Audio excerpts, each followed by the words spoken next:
Bago ako tuluyang lumayo, may 3 salita akong gustong sabihin sa'yo. Salamat, pasensya at paalam.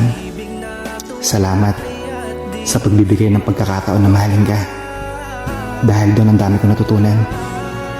Pasensya para sa mga bagay na hindi ko naibigay sa'yo, sa mga pagkukulang na hindi ko napunan, sa mga pangakong hindi natupad. At paalam para sa mga masayang alaala na ikaw ang kasama ko at naging karamay ko sa mga panahon na gusto ko nang sumuko. Hangad ko na maging masaya ka kahit wala na ako.